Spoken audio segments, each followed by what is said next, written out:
Magandang umaga mga igan, isang umaharurot na jeep ang lumampitin sa Lagos-Nilad Tunnel sa Maynila kanina madaling araw. 10 po ang sugatan sa aksidente habang ang driver mabilis na tumakas. May live report si Bon Aquino. Bon. Igan, 10 nga ang sugatan matapos lumambitin ng isang jeep pababa dito sa Lagos-Nilad underpass at nangyari yan matapos nga raw iwasan itong jeep yung tumatawid dito sa Taft Avenue. Inabutan naming nakaupo sa tabi ng kalsada ang mga sugatang pasahero ng jeep na ito na lumambitin sa isang nabaling poste matapos bumulusok sa Lagos-Nilad Tunnel mula Taft Avenue.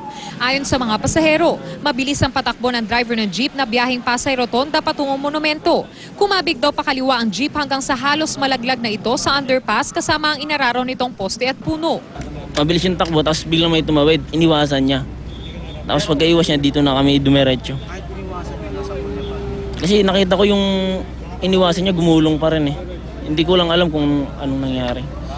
Ang mga pasahero umupo na lamang sa gilid ng kalsada habang nilalapatan ng paunang lunas. Ang iba sa kanila nagtamo ng sugat sa katawan, pumutok ang labi at masakit ang ulo. Nagmisula raw silang sardinas nang tumilapon ng jeep. Sa bintana na raw sila naglabasan matapos lumambitin ng jeep. Nagkainda dagan kami doon sa loob. Ganun po. Wala ano. Siyempre, yung gumanyan ng jeep, nakita namin may lusutan. Nagsilusutan po kami doon sa bintana ng jeep. Hindi po namin alam kung paano kami nagkasya lahat doon.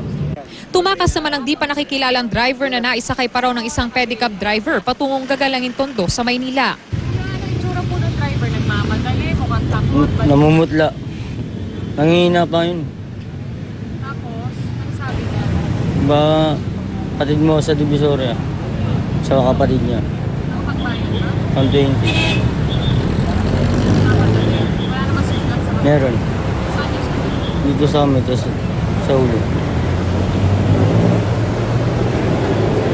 Igan, sa kani-kanina lamang ay natanggal na ng mga taga-MMDA itong na-aksidenteng jeepney. Kaya naman nadadaanan na ng mga motorista itong bahagi ng Lagos-Nilad. Sa mga oras na ito ay inaasikaso na lamang na matauhan ng MDRRMO itong natumbang poste at puno na sumama nga doon sa na-aksidenteng jeep. Samantala ayon naman sa MPD Station 5, 2 doon sa 10 nasugatan ay malubha at ang isa raw doon ay nakakonfine na sa PGH. Igan?